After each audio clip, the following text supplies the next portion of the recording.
about a heaven in Alberta, where they've got all hell for a basement.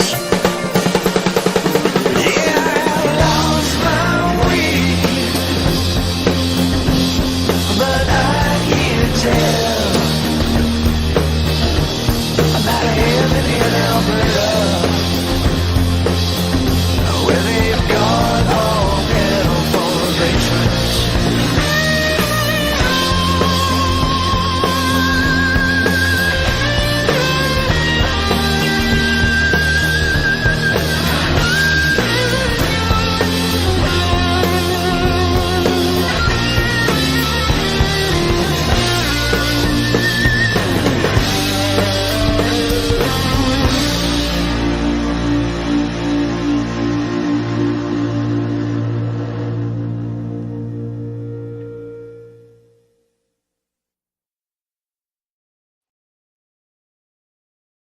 All right. Hi, everyone. Frankie here, New West Reset. Hello. Welcome back. Thank you very much for shooting in. Joining the guy here for another one, another New West Reset live here. 39. Yeah, 39 tonight. Last week, I made a big mistake. A fellow made a big mistake. I said it was episode 39 last week, but it was actually 38. Go back now, I fixed it. But if you watch it, it's going to be confusing. This is the real 39th episode. Not that it matters, but you know what I'm saying. Anyway, hello. How you doing, Bill? Welcome everybody. Happy Friday to you. That's right. I think it was Terry that coined that phrase, Friday. But anyway, Friday night here, November the 10th, 6 p.m. local time.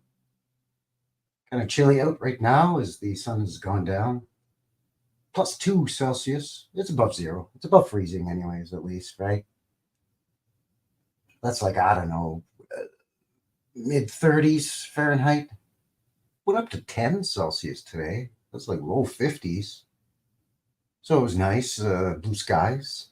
Sun was shining down on a guy when he was walking to and from work. So that was good. Go out on my smoke break and have a coffee at work, because the guy's got to have a coffee break there, eh?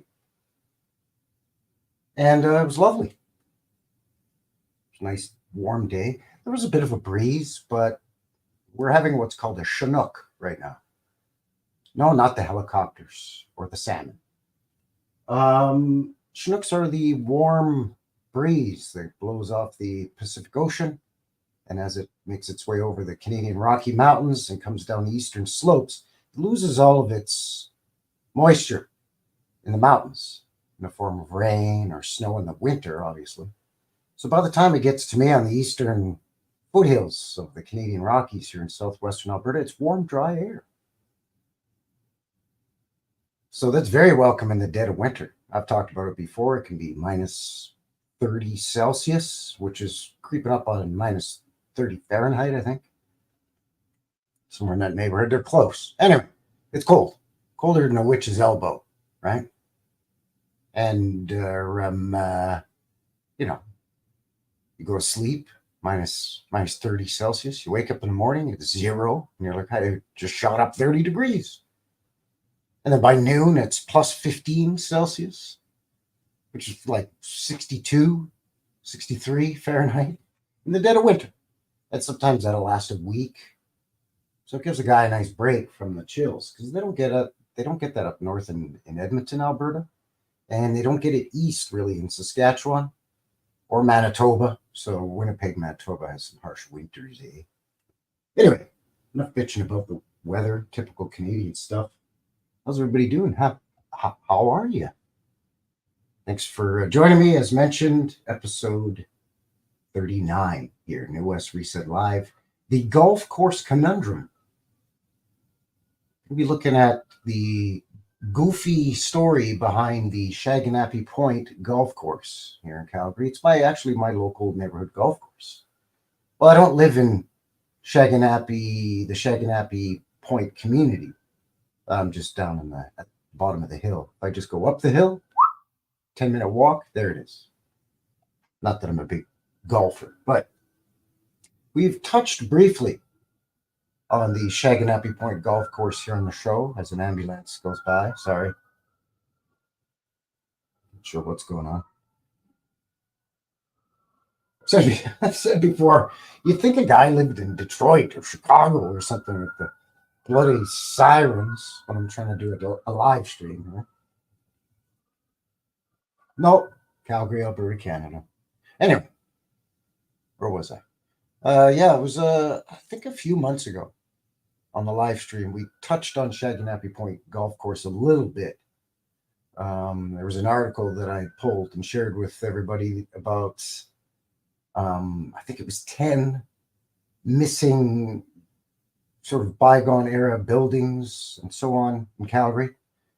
You know, old world stuff that, of course, is no longer standing. Old opera houses, and so on and so forth.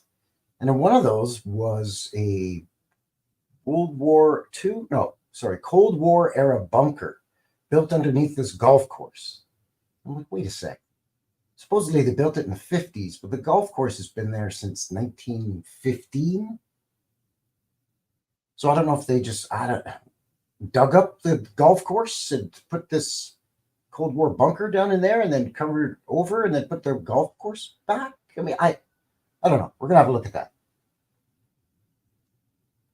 Because there's a bunch of other wacky stuff with this Shaganappy golf course. But anyway, that's what we're going to be looking at here today. In the meantime, thank you once again for kicking off your weekend with yours truly. Appreciate it as always. Who we got in the box? Let's say hi. Eric's here. Old World Hamster Wheel Cranes. How's you going there, bot? Old World Mi'kmaq in the box. Howdy, howdy. Good to see you. Hey, Vince is here. Howdy, Vince. As mentioned, Terry's here. Good to see Terry. Hey, Kat. Kathy Childers. George is here. I mentioned Bill as well. Good to see you, Bill. Thanks for shooting in. Toidle. How's it going, Toidle? I think I saw Mega here too. Yeah, there, Mega. Mega Tribe. Yeah, the guy needs to go over there at the night time, you know, with a shovel and a pickaxe and a miner's helmet.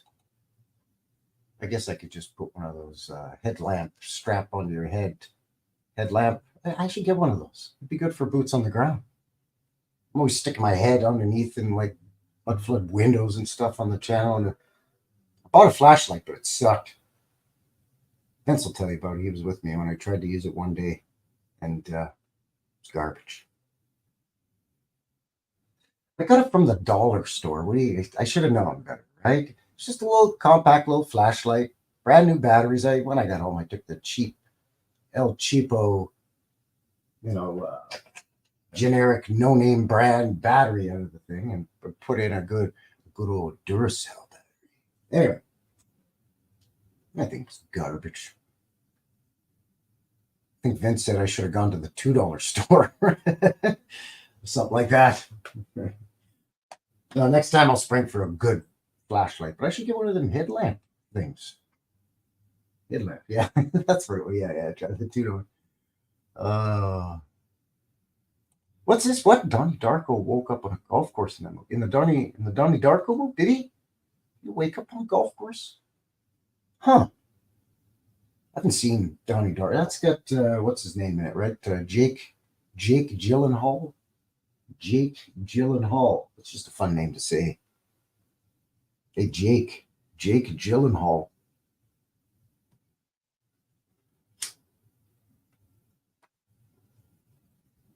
Anyway, enough messing around. How's everybody doing? Hope you're enjoying your weekend so far. And it's dark, right? It gets dark so early now. It's a bummer. It's a bummer, man. Anyway, I pulled a couple of articles so we can have a little peekaboo at this this golf course. And why is that? It's weird. Anyway.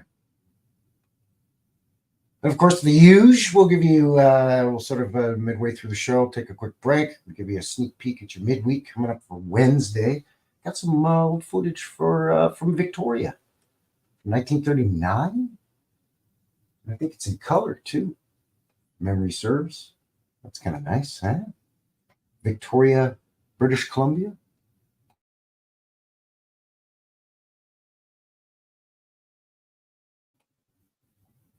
And I got some photographs of the Shaganappy Point golf course as well. The Shag. There's links for everything as mentioned in the description. And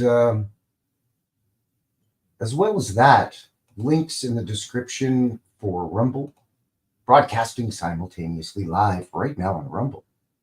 So howdy and hi there to everybody over on the Rumble and the fighting platform. There's rumbles over there. They rumble. Anyway, and of course, links for BitChute, MeWe, and all that. So if you've got ideas for the show, my email's in there as well. You know, I try to keep it Canadian content if I can there, bud? But, you know, you can veer across borders once and again. Who cares, right? It's my show. I can do whatever I want. Nothing's carved in stone around here. Like the phony dates on the pediments and the old world buildings we look at. How's that for a tangent? Yeah, we talk about that a lot, right, Bill? There's golf courses are very suspicious. They're highly suspect. A lot of channels have done a lot of looking into golf courses, and this golf course is in strange places. I mean, some of the oldest golf courses here in Alberta are like way out in the Rocky Mountains, like by the Banff Springs Hotel, which is way out in the boonies. You know, they say that thing was built in the, you know, in the late 19th century, 1880s, and then they've added onto it and so on. The golf course has been there roughly around that same time, maybe a bit after. Back before the highway went through there and people drove, I mean, you had to take a stagecoach up to Banff. There's still a street or a road, actually, a byway. I guess it's a byway here in Calgary called the Old Banff Coach Road. Go figure. So what it taking you? I don't know. It takes an hour and a half today, give or take, to drive from Calgary to Banff, Canada's first national park there in the Rocky Mountains. It's beautiful. Don't get me wrong. Back in the old timey days, if I was a guy living then, sure, I'd hop on a horse and take a day ride out to Banff because it would probably take you all day. You know, an hour and a half by car is probably what, half a day, maybe, on horseback. So stagecoach, which is probably going to be making stops along the way, probably half a day. I don't know. Day. I don't know. I'm not up on my whole stagecoach schedule timelines.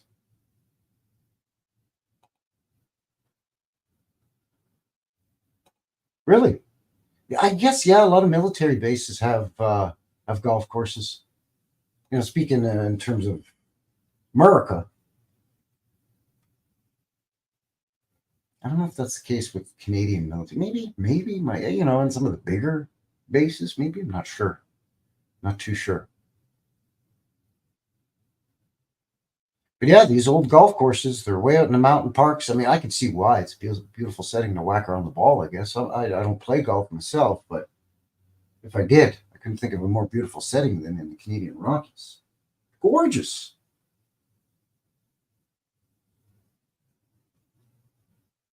But, you know, to take a half a day to a day stagecoach ride to go all the way out there just to, I don't know, play a round of golf, then I guess you stay at the hotel and then leave the next day. But, I mean, that's an uppity hotel, that Banff Springs Hotel. Looks like a bloody castle out in the mountains, right at the base of the mountains there. So, you know, yeah, exactly. Horses need food, water, rest. So do the passengers in the stagecoach.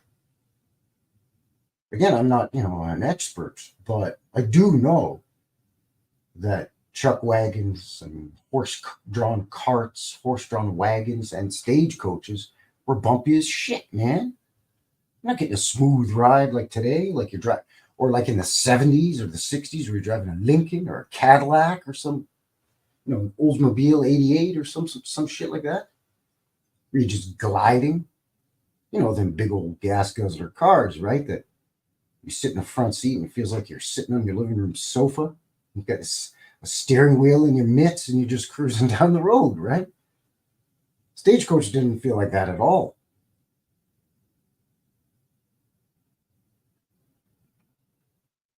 Sure, they had padded seats and all that stuff and suspension underneath the whole thing and all whatnot, but come on, you still had like wooden wagon wheels with the steel around the outer rim or the outer circumference, whatever, outer edge.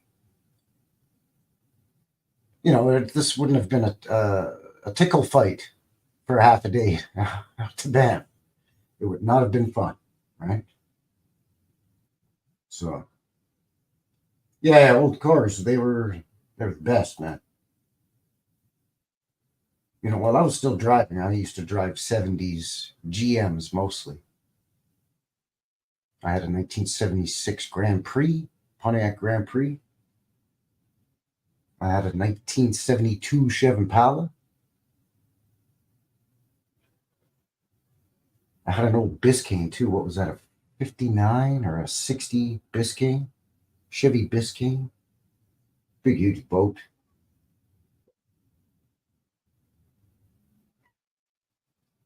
Back in the 90s when I was in my 20s and gas was cheap, and I was working my ass off as a younger man. So I was making a lot of money and I could afford a,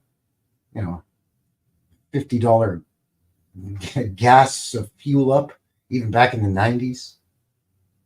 So, but yeah, man. Yeah, the old chuck wagon dog food commercial. Yeah. Exactly. Imagine riding one of those. Your spine feels like it's going to shoot out of the top of your skull. Your tailbone feels like Pele. I don't know. That's showing my age. Pele, the soccer player, kick the crap out of your tuchus. I don't know. Insert name of modern European football / soccer player name here. I don't know. I don't follow soccer, so.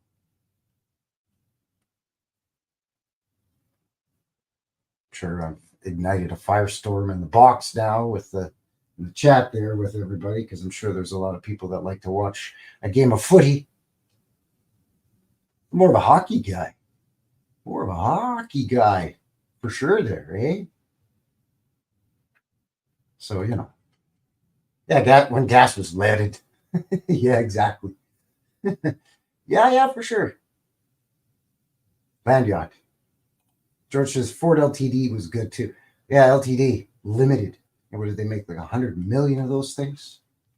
50 million of them were that weird 70s brown color.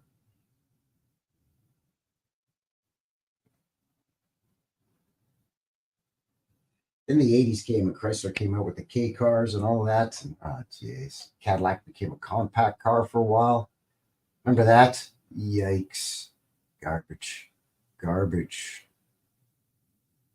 Hello, Fraulein Marit.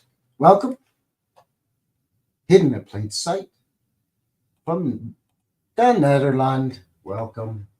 Thanks for shooting in. Good to see you. I know it's late over there, so thank you. All right, so let's have a look at this. First, let's look on the Google Maps here and see exactly where guys even talking about this Shaganappy Point golf course. Oh, there it is, right there. There it is, bot. Geez, that was easy to find. Let's give you a peekaboo here at what a guy's flapping his gums about. Oh, look, the blue little thing. That's where a fellow lives, right here in Snelta. There we go. Done lots of looking around in my immediate neighborhood. This is sort of a hill up in here. This is known as Scarborough, and I live at the base of the hill. And right here is the golf course. Beep, beep, beep, beep. I've done a lot of boots on the ground of or the old buildings in here, like the old Pump House Theater, which is a mud flutter, and warehouses down here on 10th Avenue in the warehouse district. I live in one of what they say is one of the oldest neighborhoods here in the city of Calgary, here in southwestern Alberta. Purdy, Alberta. Wow, come on, Google Maps, right here. So yeah, so the Shaganappy Golf Course.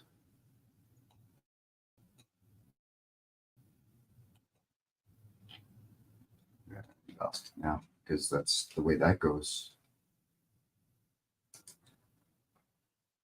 And it'd be helpful if a guy could spell. There we go.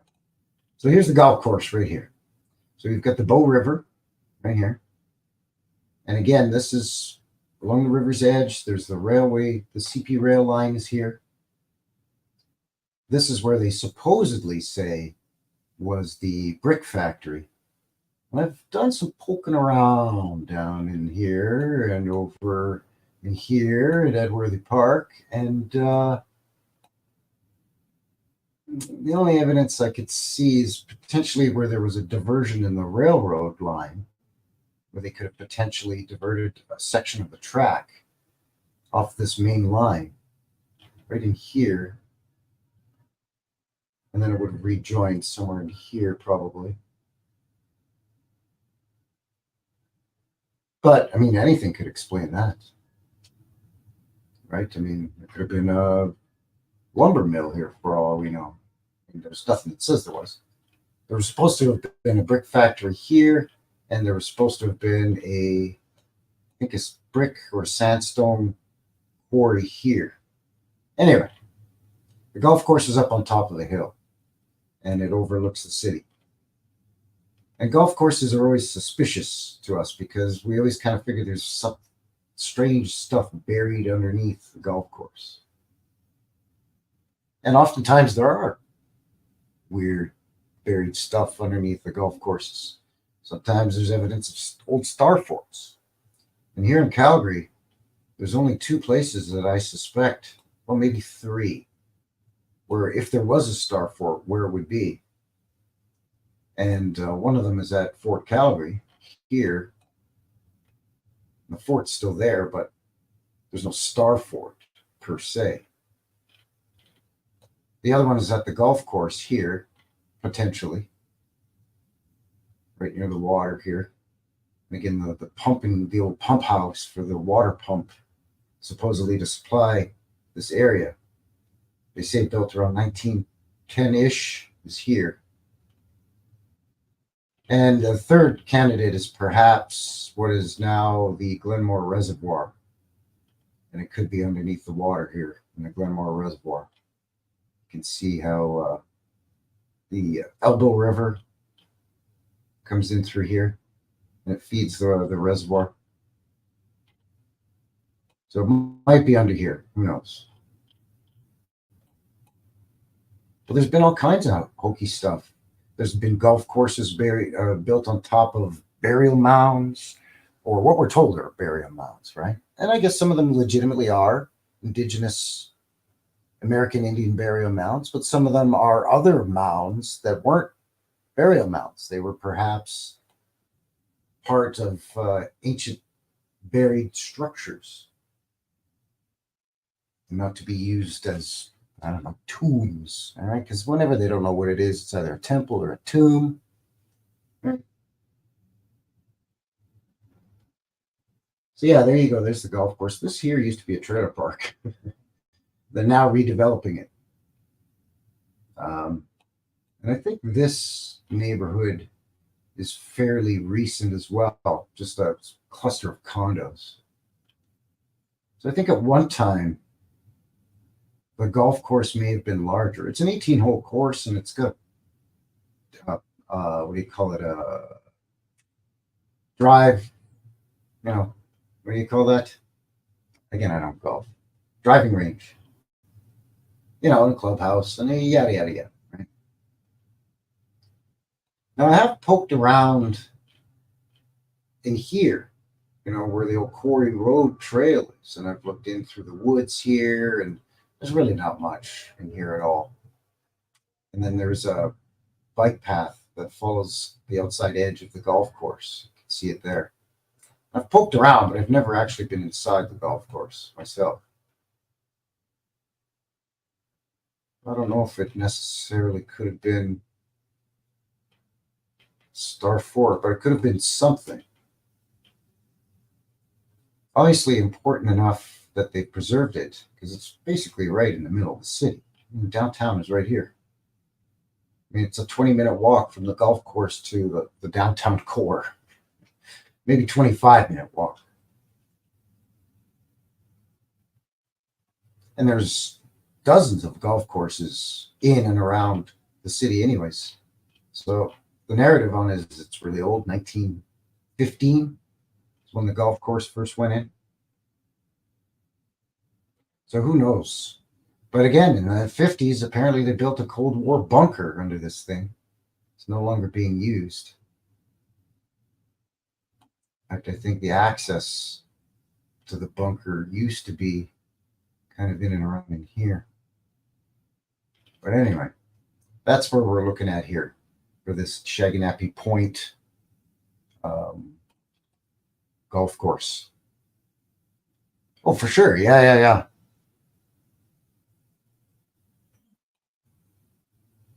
Monk mounds outside of St. Louis were dug into in the 70s, and only 2 feet down, they found a stone temple underneath. Huh.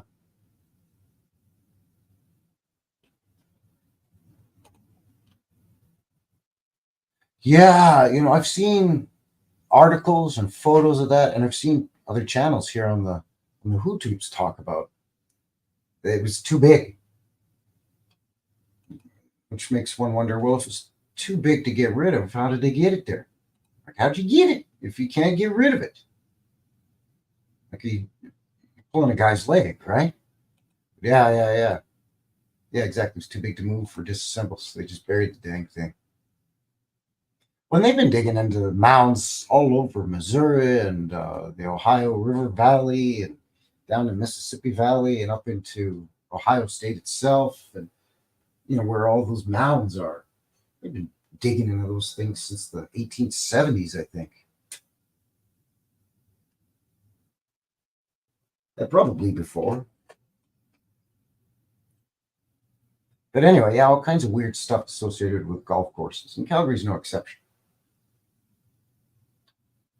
So I thought what we'd do is, because it's a weird name, Shaganappy Point, the hell? So I thought we'd kind of look at the history of the community there. Actually, no, you know what? Let's do this first. Let's revisit this as a reminder. I've got this. This is the article from a couple of months back that sort of is kicking off tonight's show. This was 8, I thought it was 10, 8 historic buildings that have been demolished here in Calgary, right? So some of the Fort Calgary barracks are gone. This beautiful Alexander block with the old Bank of Montreal, unfortunately, it's gone. The conical dome, what a beaut. Beaut! The old Opera House, Pat Burns. Is it Pat Burns? The Burns residence. Burns meets a coal cut. A coal cut tycoon. A coal cut robber baron? Delhi meets robber baron. Burns. Anyway, beautiful place. There's the old streetcar barns. My streetcar barns always look the same too, right? Kind of look like armories also, right? If your city or town has an old armory, an old World War I era armory, most especially, they look similar to these streetcar or trolley or tram, whatever you want to call them, barns. I think these were hangars for airships in the old world. Maybe not all of them, but I think a lot of them were. And then they converted to, now it's an armory now. Anyway, moving on. So there was there it is, Civil Defense Control Center. And we had a nice giggle on this because in 1954, the city built a command center under Shaganappy Golf Course to coordinate Calgary's evacuation in the event of a nuclear attack. Here's the funny part. The facility couldn't withstand a nuclear blast, but it did have a kitchen. It was demolished in 97. So they tore up the golf course twice, I guess. Once to build it and once to demolish it. I doubt it was demolished. I highly doubt that they would bother digging up the golf course a second time.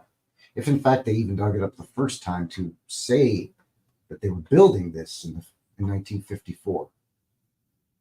Because in 1954, that Shaganappy Golf Course was in the city of Calgary limits, but that was still considered out in the boonies. I mean, beyond my neighborhood that supposedly was developed in 1905, there really wasn't much until the 40s and 50s up and around that golf course.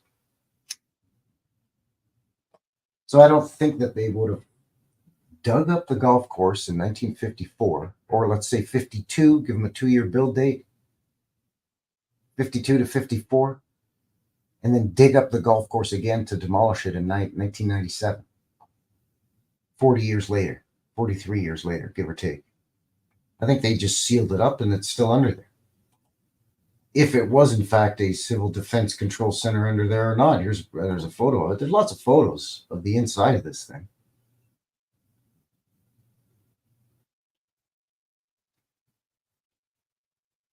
I just find it funny that it couldn't withstand a nuclear blast, but it had a kitchen. Thank God you could keep a guy's beer cold, eh? So that's what kicked it. It always struck me as weird. Shaganappy Golf Course. I'm like, hey man, I live like 5-10 minute walk from there. What are you talking about? Civil Defense Control Center during the Cold War. What? Under the golf course. So I just thought that was a little unusual. So let's have a look at the community of Shaganappy itself, where the Shaganappy Point golf course is located. Just to get the official hubbub, the who's it, what's it. The official, the skinny. I don't know, whatever the kids say. The 411.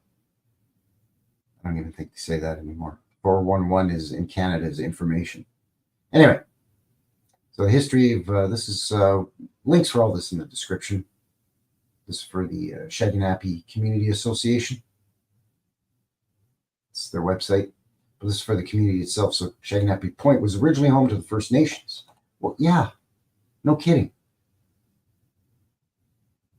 To my American and European and Asian and African friends and viewers, in Canada, Indigenous First Nations, what we refer to as our Indians, right? In the United States, more commonly referred to as American Indian or Native American. They're First Nations. The name Shaganappy is of Cree origin. There was a lot of Cree in Alberta back in the day, meaning rawhide thong. Really? Really? Rawhide thong or lacing. Just a rawhide rope is maybe what it means. Rawhide thong. Get out of here. We just got to make stuff dirty all the time. Anyway, and it's been used as far back as 1870. The land was later annexed to the city of Calgary in 1910. So there you go. Officially became part of Calgary in 1910. So Shaganappy was established as a neighborhood in 1949. So it took them 39 years to even develop the land and divide it into a neighborhood. But anyways, 6 years later in 55, the Shaganappy Community Association was founded. Still one of the oldest community associations. Sure, okay. In 1901, Shaganappy hosted a royal visit from the Duke and Duchess of Cornwall and York, the future King George V and Queen Mary. Theirs was the first royal visit to Canada since Queen Victoria's death. We are not amused. Also, it was the first royal tour to go from coast to coast and demonstrated the success of the Canadian Pacific Railway. The couple's 2-month trip started in Quebec. They traveled all the way to Vancouver via Calgary, where they met First Nations chiefs, and then back via Banff to Halifax. Interesting. See, they didn't quite do all of Canada then, because they only did coast to coast. They didn't do coast to coast to coast. Get that whole Arctic area up there, eh? With the North Atlantic and the Arctic Ocean up there, eh? And then, of course, Mount Meru up there, and up in the North Pole, with the land masses up there that they say aren't up there, because that's where Santa Claus lives. And Santa Claus is Canadian, eh? I think the Scandinavian people would have something to say about that, but it is what it is. Holy smokes, what's going on here? Coming in hot and quick. The super chat, thank you very much. Well, thank you. This is Toot Toot. Thanks for being an inspiration to me /all. Wow. If I'm your inspiration, I just feel bad for you. You gotta up your standards. I'm playing. Thank you very much. Very, very kind of you. Thank you. That's appreciate that. Appreciate that, Eric. Thank you. This is a good group here, So appreciate that, Eric. Thank you. Beautiful. Thank you very much. Very generous. Super chat. Very nice. Thank you, sir.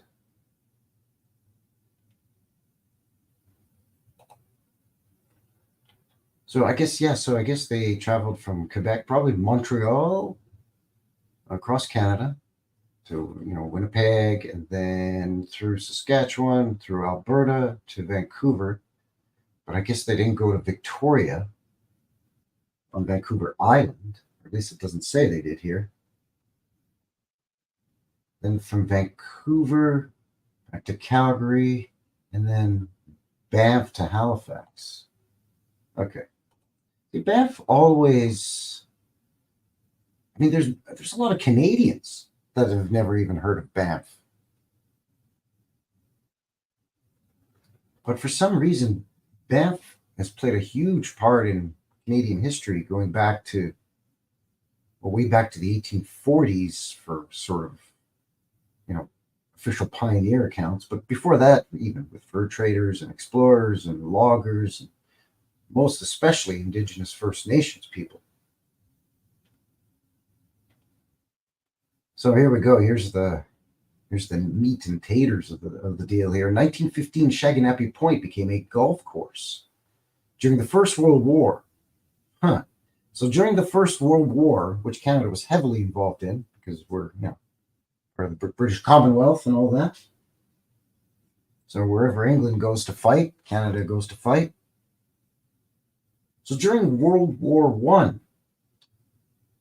which was a biggie, by the way, for Canada, eh? They had time to build a golf course. Who's building a golf course? Because I guess if you're young and fit, you're off fighting. So I guess it's old men and women that are building a golf course, and children. I don't know. It just seems weird. But anyway, 1915, Shaganappi Point became a golf course during the First World War. It was the second municipal golf course to be built in Canada, and has just celebrated its 100th birthday. This is back from 2015, this article. The course was originally built to increase city park space and to grow streetcar revenue. In its first year, the golf course attracted 2,000 golfers, paid 25 cents to tee off for 18 holes. Wow, can you imagine? Paying 2 bits for 18 holes of golf. The historical importance of the site was recently recognized when the golf course was officially added to Calgary's inventory of historical resources. In 1988, the golf course was the launching point for hot air balloons, celebrating the Winter Olympics. Yeah, that's right. Calgary hosted the 1988 Winter Olympics. It's a nice shot here of Sunalta School, which I did a boots on the ground video of here on the channel. You can check it out on my playlist of old school schools, I believe. Shaganappi was home to a sandstone quarry. There you go. Managed by William Oliver. The quarry employed 40 men who mined stone from the sides of the gully, which is now Crowchild Trail, which is this road right here that runs underneath this overpass right here, just behind this old school, between Bow Trail and Richmond Road. Bow Trail is 2 blocks from me, so there you go. Oliver Quarry provided sandstone for many buildings in the city, including parts of City Hall. Only parts of it. That's odd. And Sunalta Elementary School. These buildings serve as a beautiful reminder of Calgary's early history. In 2013, this park area underwent a major improvement, and landscaping as a community-led initiative, partnered with the City of Calgary. Various corporate sponsors, Park Foundation Calgary, as well as residents in the community. 2014, the newly named Oliver Quarry Park was awarded the Calgary Heritage Authority Lion Award in the landscape category as a protected and highlighted part of Calgary's history. Sure, okay, that's this park right here, I'm guessing. It's not much there. Just kind of sloping valleys and stuff that used to be the quarry, and they put some trees in and a bike path. But anyway. So now the train goes up in there. Isn't that crazy? Because, back in 1915, when they built the golf course, supposedly, the trolley went up there. The Calgary streetcar service. So, the more things change, the more they stay the same, because now our light rail transit, what we call the C train, the Calgary train, C for Calgary, has a stop at the golf course. That's the Shaganappi LRT station. So there you go. So yeah, some wacky stuff there with the some of the history. Indigenous First Nations people had it, and then they put a golf course there, boom, and then the city swallowed it up, and there used to be a quarry there. Oh, okay. Throwing a lot of random stuff there. So that raises a few red flags for a fella, that the quarry was so close to, well, it was right adjacent, right beside the Shaganappi Point golf course. One of the sandstone quarries, because the story is there was 12 or 13 of them in the city.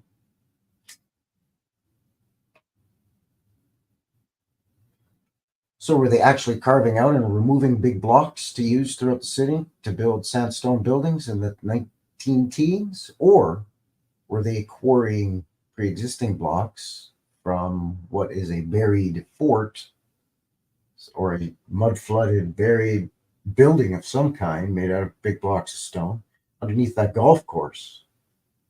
And lo and behold, oh, no, it's a Cold War bunker. Oh, lo and behold, no, we ripped it up and got it out of there in the 90s. So, quarry, the word to quarry can mean 2 different things. It can mean to, get in there and you ding, ding, ding, ding, ding, ding, ding, ding, and hammer away and pull out some blocks. Or, you're quarrying, you're acquiring, not necessarily doing any of the work to carve out blocks from, giant cliff faces of sandstone. These blocks were already there. And this is just me, spitballing here. This is just theory. Nothing to say that this is actually what happened. I don't know. Again, as mentioned earlier in the chat, short of going there with a shovel and a pickaxe and a flashlight and digging around in there at night or something, a guy could get into trouble for that. Anyway, I've got another article here real quick to share with you, and it's just from it's a local news network's article about the centennial celebration of the golf course. And all things said, it is a beautiful golf course, and it is old, so the trees are big and full and beautiful. They're not these spindly looking toothpicks with 6 leaves on, So Calgary's first public golf course celebrated 100 years in operation Tuesday, and a number of dignitaries were on hand to mark the occasion. Oh, of course, you got fat cats. You know, if it was in 1915, those dignitaries would probably be wearing top hats.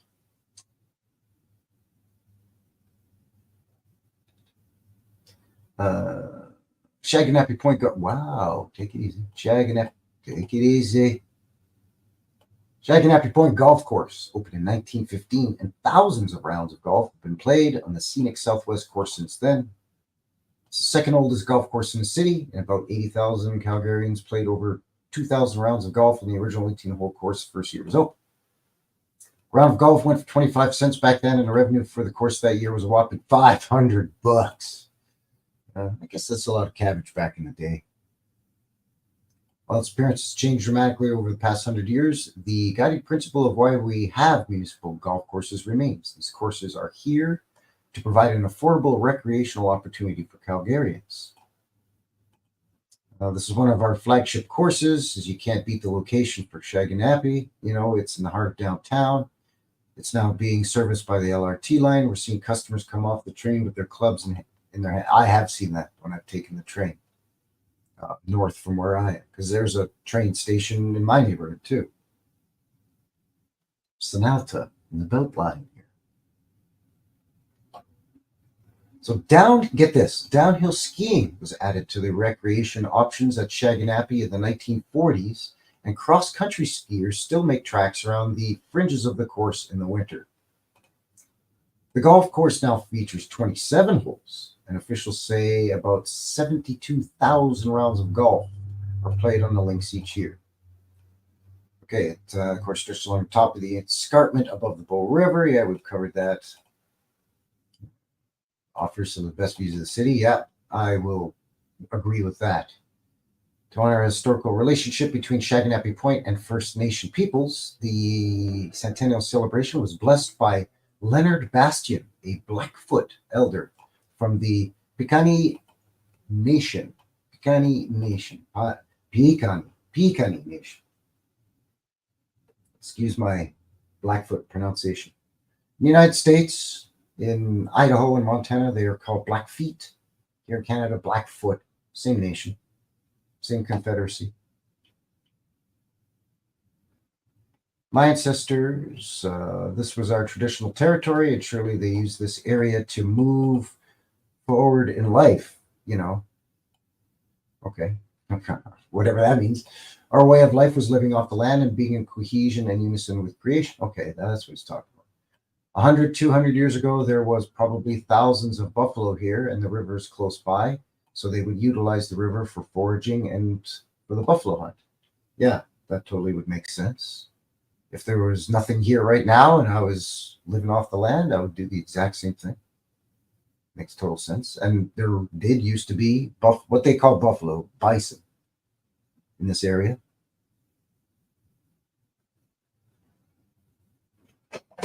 In fact, we had some, we still have some, but we had some much later than the United States, the American Midwest. I mean, in the early teens, we still had bison roaming outside of towns and cities, and they would start big dust storms if they stampeded. To help mark the occasion in the history of the golf course in Calgary, the city is asking citizens to have cross-country or downhill skied to send in pictures, old newspaper articles, personal anecdotes, and stories. Yeah, okay. So they don't even have a lot of old pictures and old articles themselves to celebrate the centennial. Seems like they didn't really have their poop in a group, you know? See what I'm saying? They didn't have their shit together, is what a guy's trying to say. I think I have one more article from the city of Calgary. Let's just see if I'm sure the narrative is identical. They probably almost copied and pasted, but let's see here. Let's do this. Boop. So Shaganappy Point Golf Course celebrates a century of providing golf to Calgarians. Today, that is 100 years. Okay, blah, blah, blah. Get out of there. Same quote. All its appearances has changed dramatically over the past 100 years. The guiding principle of vitamin is the same. Yeah, okay. Built in 1915, Shagnappy Point began as a bare bones 18-hole golf course and served a community of 80,000 Calgarians. Population of Calgary in 1915, 80,000 people. Okay. Yeah, I think if you include some of the outlying ranches and farms, perhaps, yeah. When that first year, played just over 2,000 rounds of golf. Golf course is now a 27-hole course, averaging 72,000 per year. Includes 48 stall driving range. That's what I was struggling with earlier, right? Yeah. Okay, individuals, schools, and families been coming together at Shagnappy Point to enjoy the fabulous city views. Utilize the driving range, participate in lessons programs, cross-country ski, and in the 1940s, downhill ski. I wonder why they got rid of the downhill skiing. It would make sense. So you keep revenue going through the whole year for the golf course, you know? To share what this golf course has meant to citizens over the years, a variety of personal stories have been captured and are available on Calgary.ca, along with more information about the city's doing to celebrate 100 years, yada yada. Again, it was blessed by Blackfoot Elder.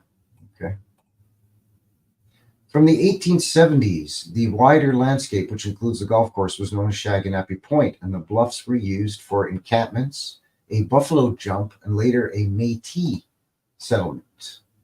Métis are half Indigenous First Nations and half generally French, but also, I believe, Scottish are acknowledged. Half Scottish, half Indigenous. So, So they mentioned downhill skiing quite a few times. And they mentioned cross-country skiing in that former article. And I have seen cross-country skiers messing around up there on a nice day in the winter after we've had a good foot of snow or so, and they can get a nice base down in there. But I wonder why not the downhill anymore. Yeah, bison. The bison.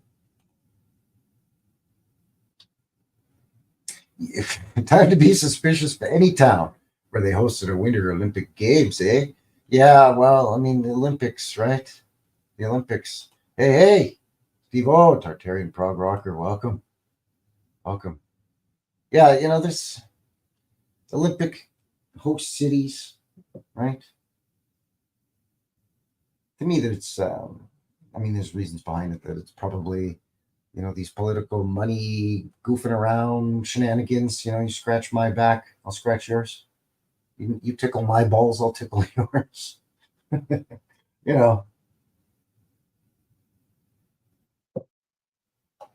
I guess that could be, Terry. Maybe that, it became too much of a liability, or insurance premiums would be too much with, all these bozos strapping planks of wood to their feet and going down a snow-covered hill. Us goofy Canadians, I'm surprised still why they wouldn't set up outdoor hockey rinks there in the wintertime and, have, I don't know, it's gated off. It's a public golf course, but obviously it's got a big fence around it like golf courses do. And it's got a gate and a clubhouse and the whole bit. It's closed at night and all that there stuff. But in the winter, they could open up during the day and they could have a couple of public outdoor skating rinks outside for games of shinny. They could set up a cross-country trail through all the trees and around some of the holes that are around there. And they could set up some, I don't know, moguls and a bit of downhill, just easy stuff, right? Like bunny hill stuff. Stuff for the whole family. So little kids, like little 5-6-year-old kids can, do the snowplow thing down the hill and they're fine, right? If you want a big stuff, you go out to the mountains. It's only an hour and a half drive anyway. And then they could just charge an admission. I don't know, whatever it would be. I don't know, $10-$20 a head just to get in for the whole day. You could use everything. They could have horse-drawn sleigh rides, all kinds of stuff that generate money. But I guess you got to It takes money to make money. I don't know. But back in the 40s, they were having a ball there. Skiing, downhill skiing, cross country skiing in the wintertime, golfing in the summertime. I mean, come on, man.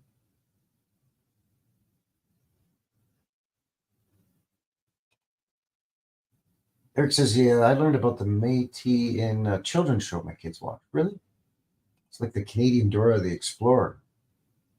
Huh. What's the name of the show? Yeah. If you want to do some kick-ass downhill skiing, you know. And again, they have, beginners and intermediates on all these big, but you go to like Whistler, or you go into Banff or Lake Louise. There's tons of skiings. Yeah, for sure.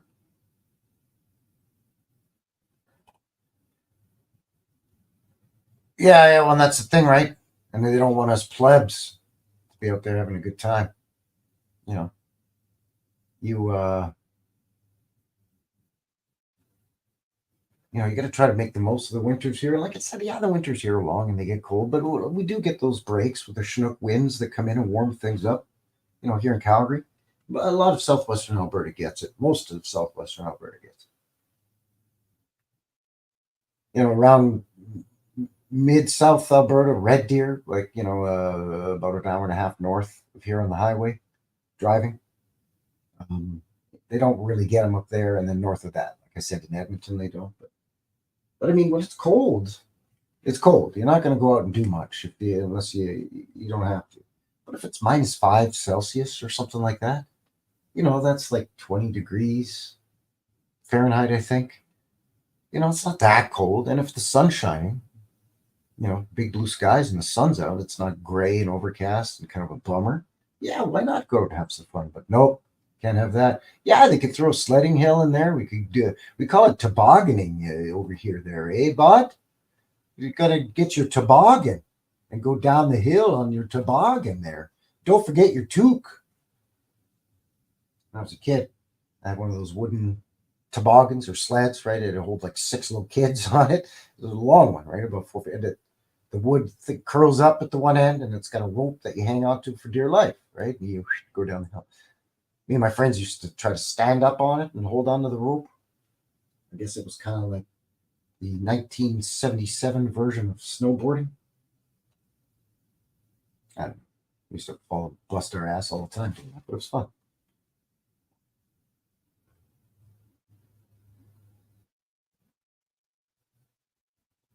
So yeah, you can't let people have fun. So you want to have some recreational winter activities right here in the city where it's super convenient. Now, you got to go to the up to the Rocky Mountains where a day of it's going to cost you $270 or whatever it is. I don't know. I don't ski. I like doing winter stuff if it's not cold. I go on winter hikes and do snowshoeing and that kind of thing. Hunting season is in the winter, and I have been known to do wild game hunting. My dad and I have been going together on and off since I was about 12. So that's basically hiking in the woods, sightseeing in the wintertime, out near the mountain parks.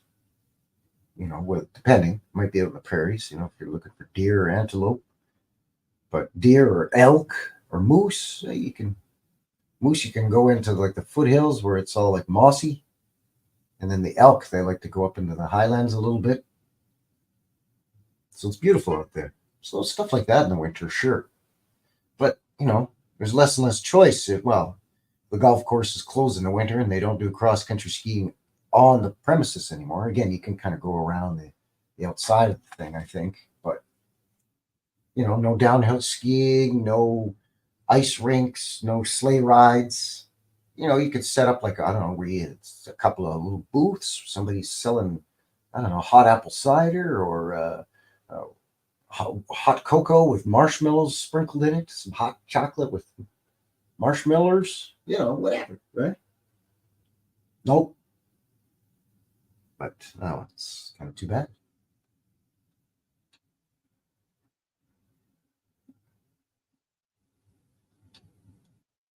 So how's everybody doing? I'm just kind of quick on checking in on the Rebel. There's been some wacky stuff going on with the interwebs tonight for some reason. Everything seems to be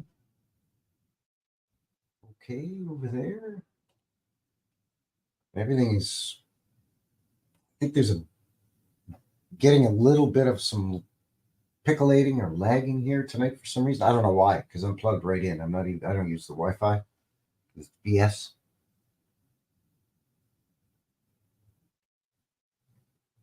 Hey Phil, welcome. Thanks for shooting in. Good to see you. By the way, if you haven't already, forget to give a guy one of these, little thumbs up, give a guy a like. Just kind of helps to push me out into the algorithm a little bit. And if you haven't subscribed yet, maybe, I don't know, rattle that around in your mason jar for a bit and see how that tickles your fancy. And again, links in the description box below for BitChute, Rumble, MeWe, a guy's email as well. I want to throw some ideas at me for future live streams. If there's something you want me to have a look at, hey Frankie, have a look at this weirdo thing. Never know. I've shared photos from viewers in the past. Old World Liz, a viewer, sent me some ideas for my show here and also for the Knucklehead show that I do with Chris over at Old World Exploration. So we're coming in on an hour. Oh, we are. We're pretty much smack dab on an hour here.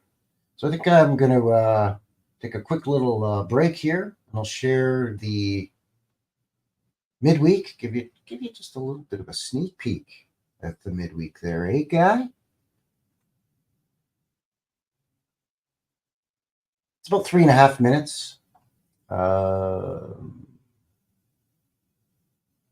believe it's 1939, if I'm not mistaken. 1939 Victoria over there on Vancouver Island, British Columbia. Beautiful. And it's in color even. So yeah, I'll share that with you. Sneak peek. And when we come back, we'll have a look at some old photos of the Shaganappy Point golf course.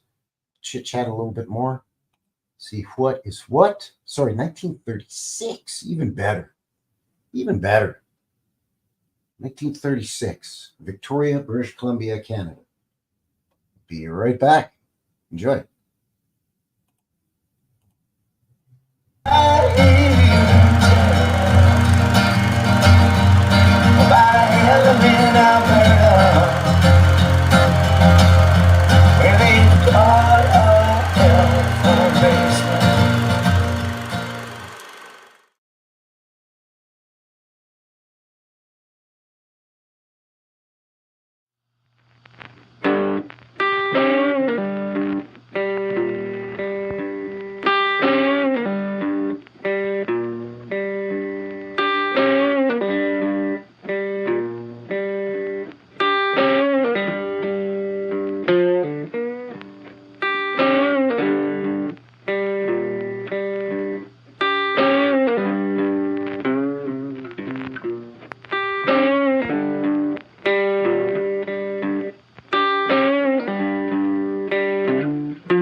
Right. We are back. We're back. Hi, hi. Welcome back to the second half of the show here in West Reset Live. Thanks for shooting in episode 39. The correct episode 39. Last week's was 38, but I said it was 39. I got ahead of myself. I think what happened was I fluked-de-dooed the topics. I decided, I'll talk about the golf course next week. Talk about the Friendly Giant this week. So Friendly Giant was 38. 39 is tonight. The golf course Conundrum. Looking at the Shaganappy Point golf course. Just a hop, skip, and a jump up the hill. Away from a guy's place here. 5-10 minute walk. One train stop away. Supposedly built in 1915. They celebrated their centennial 2015. So it's coming up on 110 years now.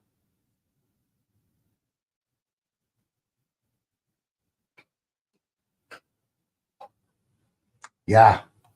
Ain't that right, Mega? Yeah, that was a great song. Yeah, Blues for a Lost Tartaria. Exactly. That was I think the Mini Vandals. You know, I try to use Canadian music when I can for the vintage footage videos. But what happens is I get a copyright claim, which is fine.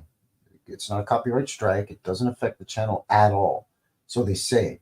But what happens is it doesn't, the algorithm does something, well, I don't know. I'm not a computer guy, but apparently, from what I've noticed and what I've heard from other channel, like content creators, that if you use copyrighted music, even if it doesn't affect your channel, the algorithm suppresses it a little bit so it doesn't get as many views. So Bill's asking me, Frankie, what are those books there? The books are Tales of Mystery and Imagination, Edgar Allan Poe, Alice in Wonderland, and Look Through the Looking Glass, Lewis Carroll. And this book's called The Admiral by Martin Dibner, which is a World War II era naval novel about the Navy, I believe, if I'm not mistaken. If I'm not mistaken, World War II. He was a Navy admiral.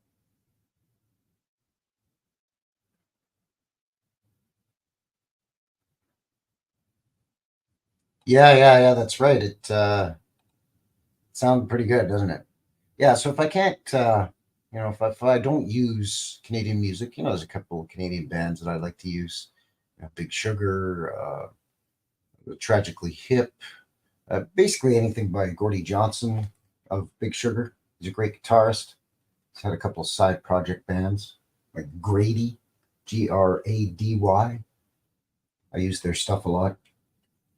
Heck, the theme song for my channel here, I blatantly stole from the Canadian band Big Sugar.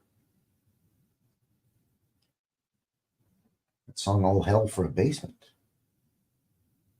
But I tend to listen to blues anyways. Yeah, so I tend to favor the blues. So if I can't find Canadian content, I'll try to find some bluesy stuff or some period appropriate stuff, right? Like if it's old timey footage from the 1890s of like some street trolleys or something, I'll try to find really old timey music because it kind of fits, right? That one didn't quite fit.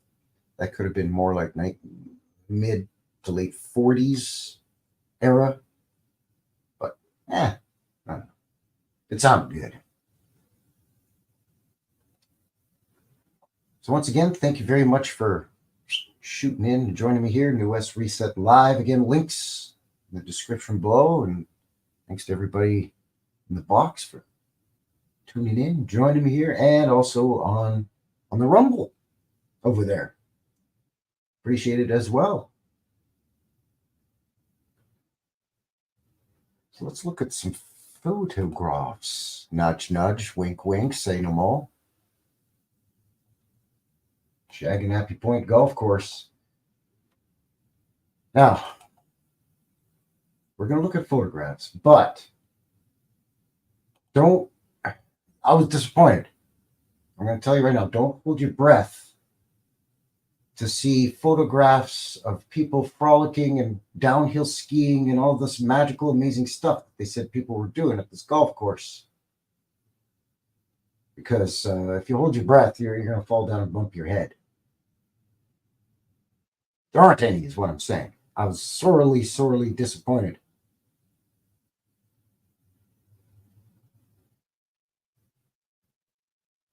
I'm like, you're kidding me, right?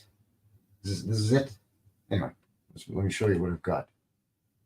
It's been around 100 years. And also, supposedly, they ripped it up twice for the Cold War bunker, right? Once to put it in, the next time to demolish it, supposedly. So there should be a lot of photos online for this. But I went to the City of Calgary archives. I went to the Shaganapie Community Association website. I went to the Shaganapie Point Golf Course website. Bubkiss, slim pickings, very, very slim pickings. But let me show you what I did find. You can see here from the City of Calgary archives, a couple people here just playing golf. Looks like another guy here. And then I'm seeing, I think this might be the cupola on top of the Sanalta school, maybe. And then some houses back here, maybe. I don't know. And it's I mean, you can see the view over the escarpment here would be nice. Again, I mean, this could be any golf course anywhere. Where's all the amazing stuff? Oh, here. Oh, look at this. There's an action shot. This guy's walking, pulling his golf bag.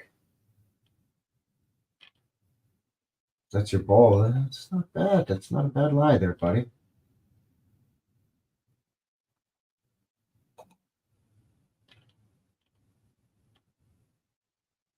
It's kind of nice.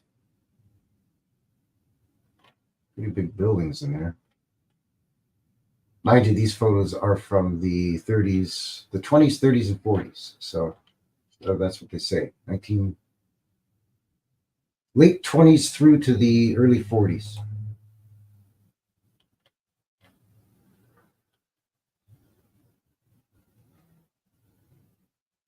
I don't even know this guy's crouching, I guess. I don't even know what's going on here.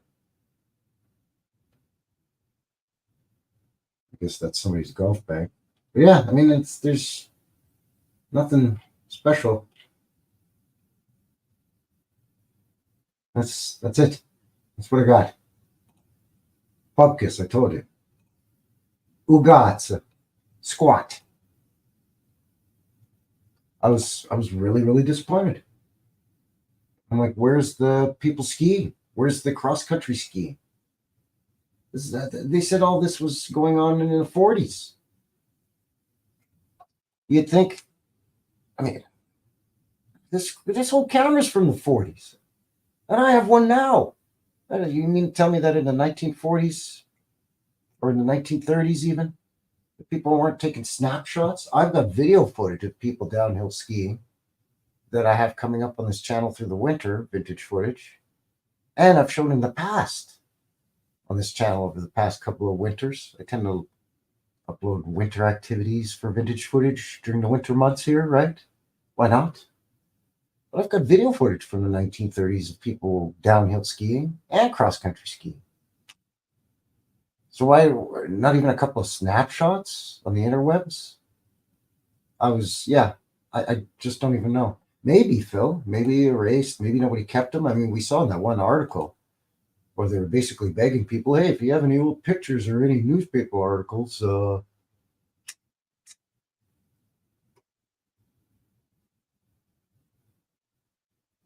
share them with us so we can help celebrate the centennial. I'm like, oh, hold on a second. You mean to tell me that the city doesn't have the golf course, their archives didn't take a bunch of photos?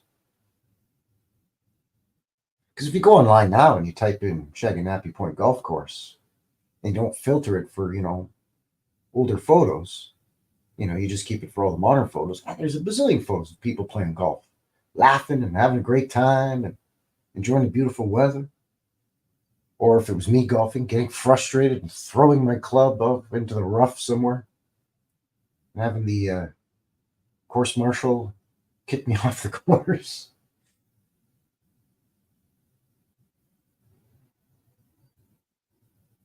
So yeah, man, I was bummed. Yeah, I mean that's the thing too, I guess, right? A lot gets when people start poking around, like a lot of us in the alternative research community or whatever little box you want to stuff us into here around here, start poking around stuff, and yeah, they start taking stuff down, scrubbing stuff, or they swap it out for AI stuff that looks really hokey. And then if you find it and you try to use it as an example, then your credibility is completely destroyed because all it takes is something to be mislabeled, right? Somebody could label it, like Shaganappy Point Golf Course, 1918, and there could be a giant monster eating a guy, and I'd be like, okay, let's get out of here. But it could be people skiing downhill skiing somewhere, and I mean, I wouldn't really know any better, I guess. But I tried a couple of different, I tried the old goggle images, and then I tried, incognito mode. I tried DuckDuckGo. I tried, there's only so much you can do, right? Even with a VPN, after a while, there's just only so much you can do. If they pull stuff, they erase stuff, they're 1984ing it, right? Was that the Ministry of Information, whatever the heck that was? Yeah, that's it, Terry. The bunker ate him. Yeah, if I was going to be on that golf course golfing, chasing a ball around, that's most of my time would be. I'd be in the rough or in the bunkers or in the water hazards.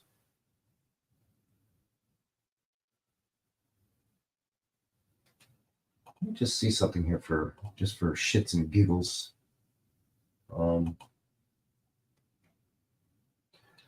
Just see what I can see. Oops. Shaganappy spelling is crazy too, of course. Shaganappy Point Golf Course.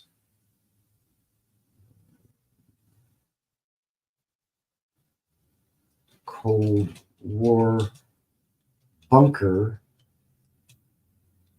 construction.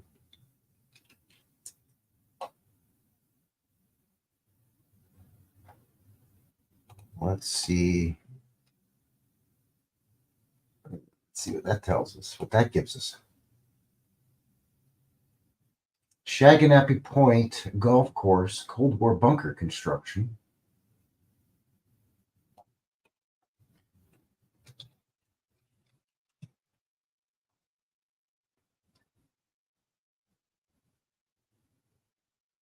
Inside the bunker that brought the Cold War to Alberta's Bow Valley. No, that's not it. See, a lot of nice shots of the golf course. I love those big stone walls and these water hazards, by the way. You can see that is a nice view of the city. I'm not going to lie. That is a beautiful view. Got the Bow River right there. Got the old bridge here. Well, it's nice. Yeah, sure. I'm not seeing any these stone walls and these water hazards. That's interesting. I'm not seeing any.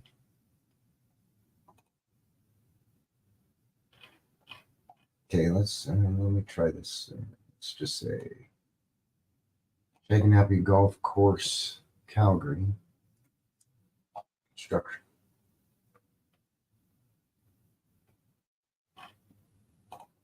Do I actually have to specify photos?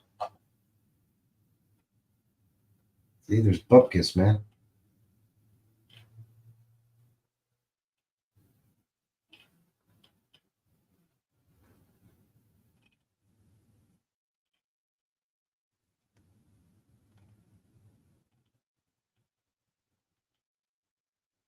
You just get more of these. See, these same crummy photos. Or then if you click on it and you go, oh, wait, oh, no, these are different. This is St. Andrew's Golf Course. You know what I'm saying? So you end up with, it just opens up golf courses everywhere.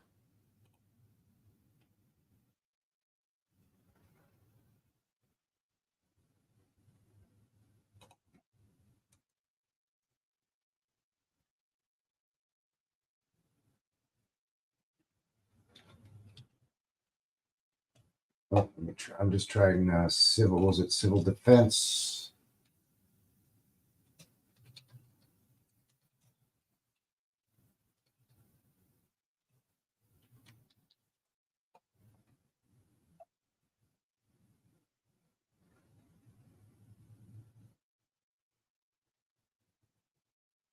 Some defense bunker, high risk stock. Now that's just Alameda. That'll be anything.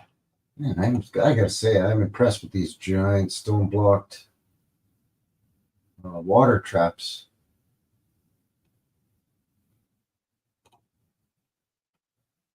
I should maybe do some poking around. Yeah, see, there's nothing. You mean to tell me that there's no photographs at all?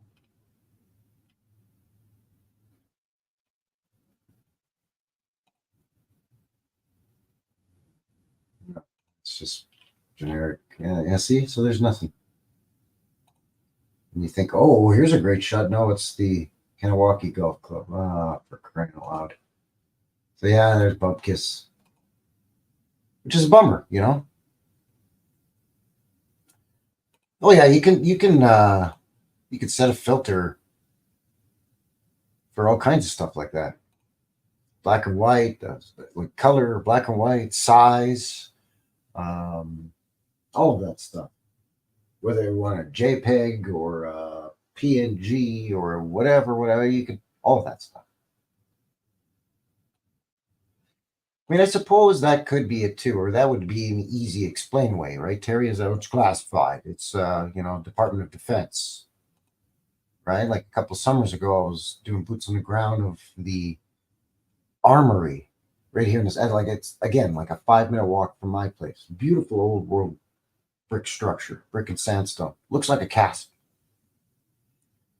Right, right on the corner of 8th Avenue and 14th Street Southwest. So, I had the camera. I was poking around in there, and I accidentally wandered past the sign that says, no trespassing, by the federal government, yada, yada, Department of Defense. But there was no fence. There was no, little chain. There was nothing. They just had signs every, 6 feet or 10 feet.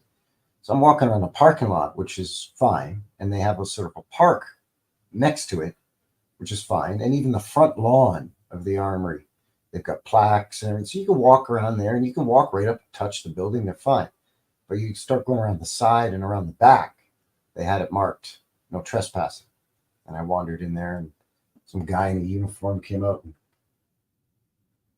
not very politely said to me, hey, this is, you're on private property. I said, oh, I'm sorry, I didn't see the sign because I'm filming the beautiful castle-like Armory building here. And he said, well, you're going to have to move. And I said, that's not how you win hearts and minds, soldier. I'm not some knucklehead kid. I'm a Canadian citizen here. You don't speak to me like that. A little bit of common courtesy goes a long way. A please would be nice. To which he kind of, sorry, it's just, this is Department of Defense property. And I said, okay, I get it, but you catch more flies with honey than vinegar there, Staff Sergeant. Howdy, Annie. Welcome. Orphan Annie in the box. So, I don't even know where I was going with that.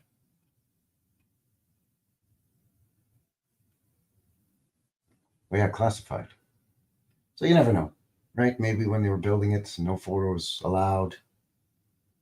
They don't want any shutterbugs poking their big schnoz around in there taking photos. Maybe I don't know. Hey, Megan, knock him out, Frank. I'm not gonna hit. I do respect our men and women of service. even though I think that they're getting bamboozled and brainwashed. But I mean, who isn't, right? Who isn't getting constantly bombarded with all kinds of goofy nonsense? I'm torn, right? Because I think it's brave and it's a thing of valor, but it's not like our granddads and great granddads, right? Where the narrative that the powers who should not be, it was easier for them to lay out and bamboozle everybody with propaganda back in the day and get young men rushing to fight off in foreign countries, right?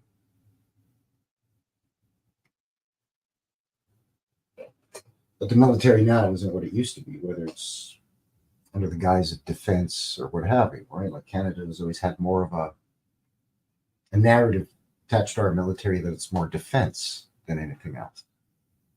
Most especially since our quote independence, where we're not necessarily tied in with the Commonwealth as much, and we don't necessarily have to get involved in all kinds of scuffles that England does anymore.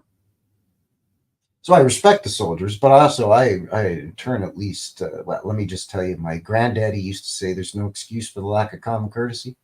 You know, the guy could have been polite, right? Especially when I was like, "Oh, geez, sorry there, eh, bot? I just was looking through the viewfinder on the camera here, eh, and I didn't see the sign. I'm sorry." You know, I didn't tell the guy to go pound sand or nothing. So, you know how it is. But yeah, I'm not going to knock on a soldier. That'd get you in trouble, I think, wouldn't it? I think that would get me in some trouble. I'm not much of a go around punching out people. I tend to be yeah, pretty chill kind of a guy. But I don't go around slugging people, right? And then it's actually a good point. You know what, George? I'm going to check that. Actually, thank you. Photographs on Flickr. Yeah. It's funny though. Going back to punching a guy out here. I was chatting via email recently, and with Turtle. I'm just scrolling up in the chat to see where are you, Turtle? Turtle. Anyway, chatting back and forth via email with Turtle.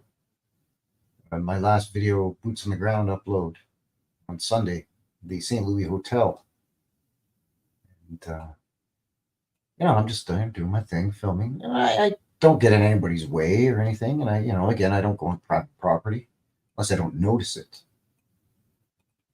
So I'm just there on public property on the sidewalk, filming the front facade of this beautiful St. Louis Hotel there in the East Village here in Calgary. And this guy just walks right up into my face, tells me, hey, F you. And I was taken back. I mean, but you got to realize, the East, at least for me, I realized right away where I am, right? The East Village is kind of a rougher part of the city. So there's a lot of unfortunate souls there that are dealing with mental issues or drug issues or alcohol issues, and they basically just get rotated through the system and eventually end up back out on the street, right? So the guy can't help it necessarily if he's, the cheese is slid off the cracker and he's walking down the street and he's just screaming out obscenities. So I basically just said, "Hey, thanks a lot. You have a great day." But in my head, I'm thinking, "You dirty, rotten so-and-so." But I don't know what's going on between this guy's ears, right? Oh, Phil says, "Frankie, I emailed you a ski movie, 1938. Oh, thanks, Phil. Let me see. Let's see what's going on here with this. Oh, there we go. Huh. Look at that. Let me just open that up real quick. Hey, that's neat. Thank you, Phil. Yeah, looks like there's cross country, some downhill, home movies, skiing. No audio, it says. Doesn't say where it is. Yeah, that's really cool. I might have to pinch some of that. Oh, look, there's even an old steam engine train rolling in. I wonder if this is Is this Canadian? I wonder if this is Canadian. It could be in the Laurentians. Oh, wait. Where are we here? Sun Valley. Oh, where's Sun Valley? Sun Valley Ski Resort. Very interesting. Thank you, Phil. I'm going to yeah, I'm definitely going to be having a closer look at that. Absolutely. Thank you, sir. Sun Valley. Sun Valley Ski Resort.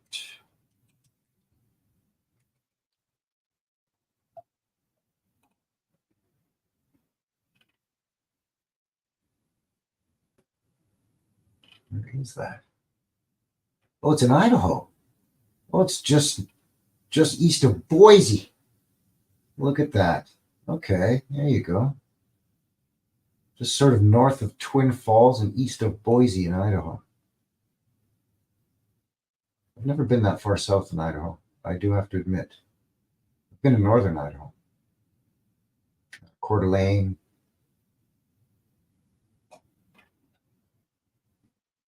And then up through Sandpoint into Creston, British Columbia, and back up into Canada, right? Just taking a road trip. Calgary to Vancouver, down into Seattle and Portland, and then up into Spokane,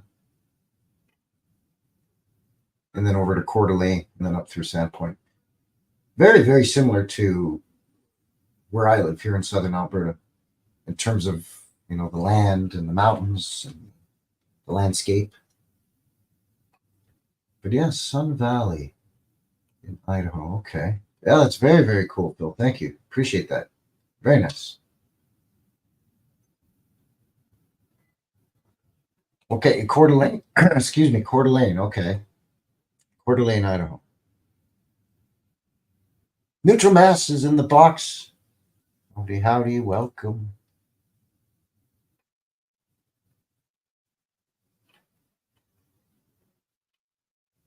What's going on here? Vince Singer. We think CV propaganda was intense. Imagine trying to dissent from WW1, WW2 propaganda. I know in WW1 they had the whole white feather brigade, right? So if a young able-bodied man who was of fighting age for whatever reason didn't go off to fight, and you get a white feather as sort of a way of publicly shaming him for not going to fight. Oh, are there hot springs there? I shouldn't be surprised. There's hot springs all through the mountain parks, the mountains in general here, the Rockies and so on, right? We have hot springs in a couple of spots real close to Calgary, actually. We have Radium Hot Springs, and then, of course, the Banff Hot Springs. They say that's a story of why Banff just sprouted out there in the middle of the Rocky Mountains. So they were building a railroad through there to connect up to Vancouver. And a couple of railway workers were just exploring around nearby where they were laying the track or whatever, supposedly. And they found a cave, and it was in the winter, and they found a cave, and it was warm steam coming out of it.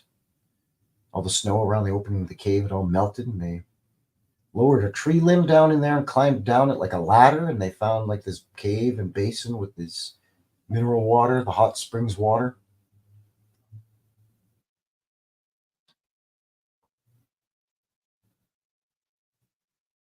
Montana, yeah, Montana hot springs. Yeah, there's something with mountains and hot springs. Not really sure. Oh, okay. Maggot says we call them night walkers. They're everywhere now. Just walk around yelling. Yeah, yeah. Luckily, in my neighborhood, I don't really hear a lot of that. But if you go downtown at night, or even in the evening, it doesn't even have to be really that late. It doesn't have to be 10 or 11 at night. You just, especially this time of year, 6, 7, it's already dark. Right? But basically, downtown clears out between 5 and 6, right? Everybody that works on all the damn glass and concrete refrigerator box shaped things there in the downtown core, they skedaddle between 4 and 5. Rush hour traffic. So by the time things are kind of calm down again. Yeah, I don't know, 6 p.m. And yeah, there's a lot of, restaurants and clubs and nightlife, and late night shopping and all that downtown. They try to keep it pedestrian friendly. But yeah, you get the people that just yell. The crazy guy standing on the corner with his pants around his ankles and screaming and yelling at the street light or whatever. Or any random passersby that he feels have slighted him for some reason. Yeah. Well, there's no doubt that the indigenous peoples would have definitely taken advantage of the hot springs in colder months. And there is something to be said for the health benefits of a lot of these hot springs. They're heavy in minerals and they have positive health benefits. I'm not a doctor, so don't take this as any medical advice, YouTuber, yada, yada, yada. But anyway, it's just what a guy hears, right? Old World, Michigan in the box, shooting in. Welcome. Howdy, howdy. So yeah, I mean, it's beneficial for your health, and there's no doubt that indigenous peoples would have definitely taken advantage of it. Like, duh. So, I mean, these two guys that work for the railroad are credited with finding this thing, but they didn't find it. Like, they didn't discover, they weren't the first ones to go in there and use it. In fact, I think there was a big hubbub about that whole thing afterwards. Because they tried to buy the land or lay claim and all that stuff, right? And then you have the indigenous First Nations people going, whoa, hold on a second there, buddy. We've been here for 20, 30,000 years or whatever the goofy timeline is they tell us. Can't just come in here all Johnny come lately and try to take our healing hot water spa, jackasses, right? So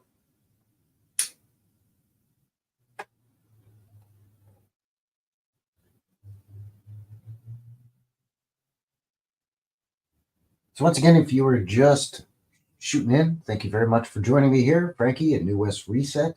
New West Reset Live, episode 39, the golf course conundrum. Kind of moved on beyond that at this point, anyway. But we were looking at the wacky narrative surrounding my local golf course here in my neighborhood, the Shaganappy Point golf course. Supposedly opened in 1915, before the neighborhood was even there. Prior to that, the land was most likely used by Indigenous First Nations, Native Canadian Indian, to hunt and to gather around the river at the base of the golf course there, the Bow River. And then apparently, we used to have a blast at that place in the 30s and 40s with cross-country skiing in the winter, downhill skiing, golf in the summer. Fantastic. Then in the 50s, apparently they dug it up so they could put a Cold War civil defense coordination bunker underneath there and apparently rebuild the golf course on top of it. Then after that, bye-bye winter activities. And then over the years, they've expanded the golf course and added more holes and a driving range, but they haven't added any of these old-timey activities that people used to do there in the off-season. Then apparently in the 90s, they ripped up the golf course again and demolished the bunker, the Cold War bunker, which I don't think so. I think it's still there. I think it's still under there. And I suspect that it probably was not built in the 50s as a Cold War bunker. I suspect that there's some kind of buried structure that was under there that they just found and repurposed. Maybe they found it when they were quarrying all the sandstone from around it to build some of the castle-like old world structures, like schools and libraries and churches and hospitals here in the 1890s to the 1920s, so they say. You see how you keep piling on to the story and it gets more and more convoluted and it baffles and befuddles a guy. So you just go, the hell with it. Sure, go war bunker under there. Okay, whatever. And again, I can't say for sure. I'm just speculating. But there's definitely some. I mean, how expensive would it be to build and develop that golf course in 1915? Then in 1952, rip it all up, build a Cold War bunker down under there, and then bury over top of it, and then reconstruct the golf course. And this is the 1952, 54-ish. So let's say, okay, at this time they use it as an opportunity maybe to expand the golf course, add some driving ranges, or add more holes, or more, I don't know, whatever. But then in the 90s, they got to rip up the golf course again to demolish the underground bunker. Come on.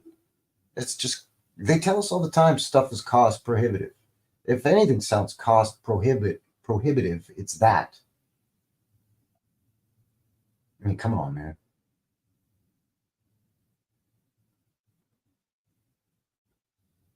It's, I don't know.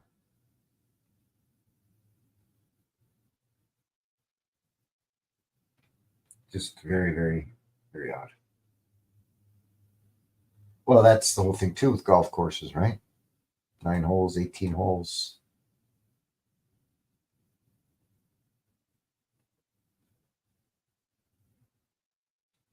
So it just seemed odd to a guy. So I thought I'd share with you. I mean, again, I stumbled on this. I had no idea that in the 50s. Again, this is right down the street from me, but I had no idea that in the 1950s they supposedly built a Cold War civil defense bunker under there, or coordination bunker, a bunker under there, so that if they had to evacuate the city of Calgary,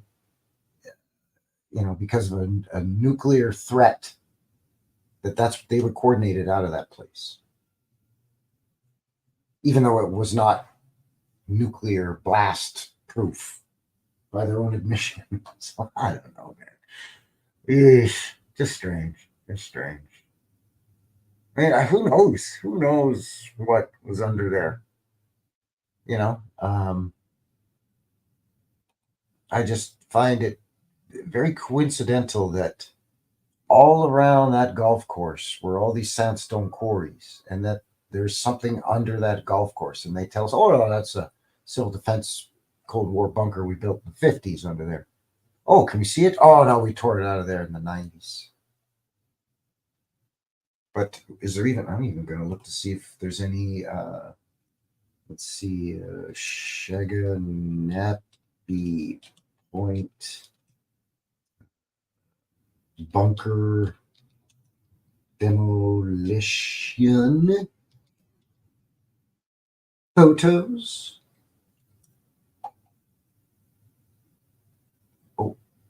Oh, maybe. Let's see. Let me just share this with you and see what's what. Bobby, what in the hell? Let's see, what do we got here? No, that's Winnipeg. That has nothing to do with the bunker. These are from that same article about 8 historical buildings that no longer exist. There's the old Herald building. It's this demolition underway at former OPG generating station. Nope. Northern Ontario. Nope. Northern Ontario. Nope. Winnipeg. Nope. Shaganappy. Just a nice picture of the golf course. So there aren't even any photos of them demolishing the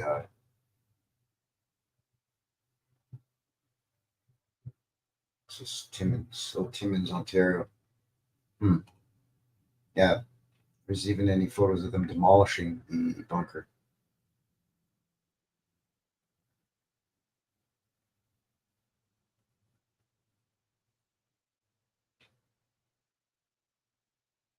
No, nothing.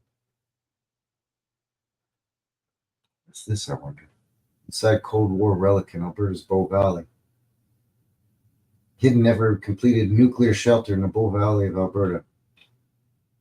Oh my, that's interesting. I'm gonna save that for. Guy's gonna save that for another show. I think that's what I'm gonna do. Just gonna bookmark that. Boop. And I'm going to look into this Bow Valley nuclear bunker that they started and never finished. It just looks like a giant cave to me. Who would have thought, right? A cave, underground cave systems. Quelle surprise. Do you really? You golf once a week? Nice.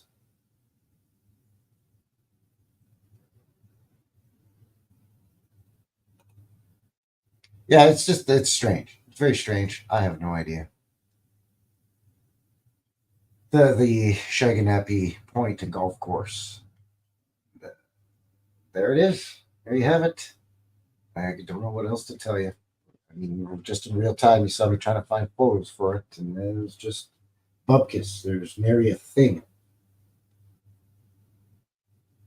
Now, I was pretty, as a younger fella, I was pretty close to my grandparents, but even four of my great grandparents. And I can remember as a kid sitting down and talking to them about stuff, especially my dad's grandparents, my great grandparents on my father's side. So I guess my paternal great grandparents. Because they used to have a small farm and they still lived on a little small farm, although they sold off a lot of the land. Because, I mean, my great granddaddy lived to be 92 for crying out loud. He's not going to be out there farming. Maybe in the 60s and 70s, but not in your 80s or 90s. I don't care how fit and strong and tough you are. But anyway, I remember as a kid that, even just sitting and listening to the adults talking about stuff that they used to do. I remember even my grandparents talking about stuff that they used to do when they were first started dating or, going steady or whatever they used to call it back in the, in the 40s. But my great grandparents, they met in the 20s. By then, they were like shutterbugs. They were taking photographs. I mean, we had stacks of photo albums of my grandparents and great grandparents and great aunts and great uncles. Just all kinds of stuff. Maybe some of my great uncles working on the tractor with their tools up to their elbows in grease and, motor oil and stuff, or pictures of my great granddaddy fishing. But you mean to tell me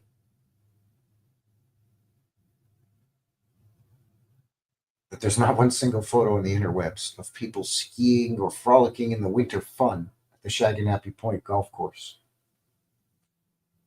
Very, very odd. Courting. Thank you, Terry. That's right. They were courting. Well, that old narrative too, right? Because they met during WW2 when my Canadian granddaddy was stationed over in England. Well, France, England, Belgium.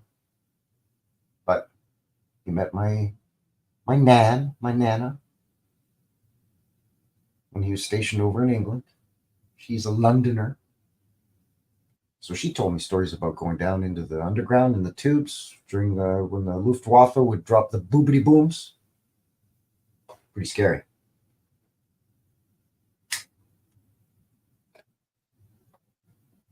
Yeah, they met at some social dance or something, right? The chicks dance with the soldiers. And they hit it off, and it's easy. It was easy for a British citizen to move to Canada. Any one of the Commonwealth countries, you just move. Got my British passport. All right, come on in. Yes, I'd like to become a Canadian citizen, please. All right. It was easy back then. I think you just had to, I don't know, take a written test, take an oath, and Bob's your uncle. And they got married, and the rest is history. But yeah, they courting. Doing the Lindy Hop and the jitterbug. You know how it is.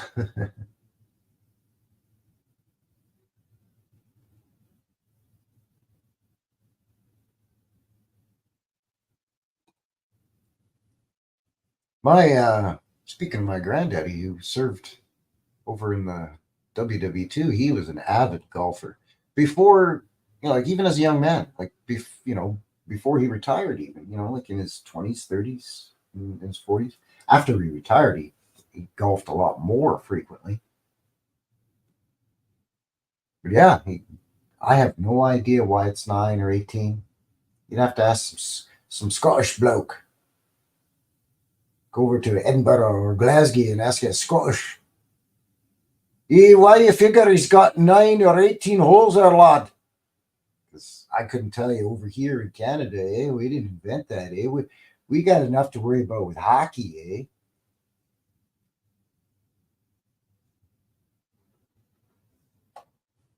Anyway, we're coming up on 2 hours here.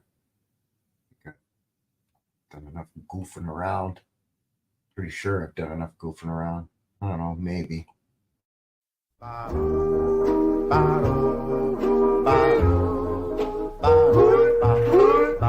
So what you're saying is Frankie Fingers is New West Reset? Frankie Fingers is New West Reset. I don't understand. Okay, I've been trying to tell you. Frankie Fingers is New West Reset. New West Reset is Frankie Fingers. So it's the same guy. Yes, it's the same guy, Mutt. What do you think? I've been trying to tell you. Frankie Fingers, New West Reset. Frankie Fingers, New West Reset. Okay? All right, I got it. Jeez.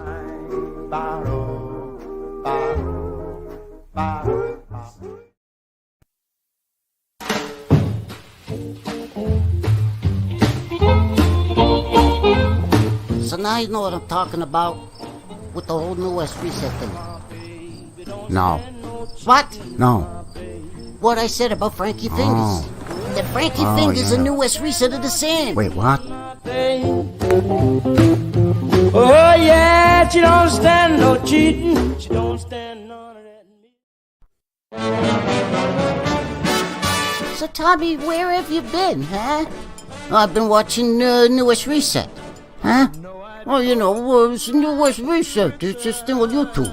He goes around, he does his boots on the ground thing. I'll tell you. Say you care. Hey, Cindy, welcome. Thanks for shooting in. Oh, I gotta do the Frankie Fingers over here. You mutt. Anyway, we like to have fun over here on the show. And you are the ones that make it a good time. I appreciate you. So thank you very much for taking some of that time out of your weekend and kicking it off here with me, New West Reset and New West Reset Live, episode 39. Oh, Frankie Fingers. Hey, Matt, welcome. Just getting ready to sign off. Sorry about that. But I appreciate you shooting in. Thank you.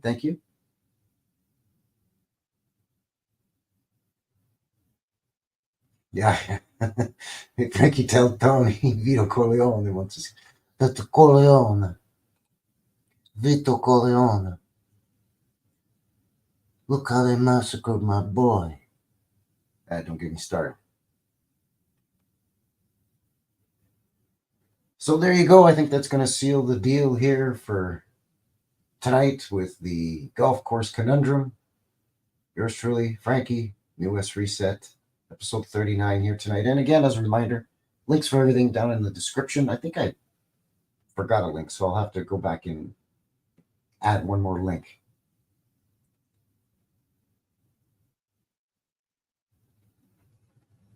So there you go. Until the next one. Thank you very much. Have yourselves a great day, night, evening, morning, whatever the case may be.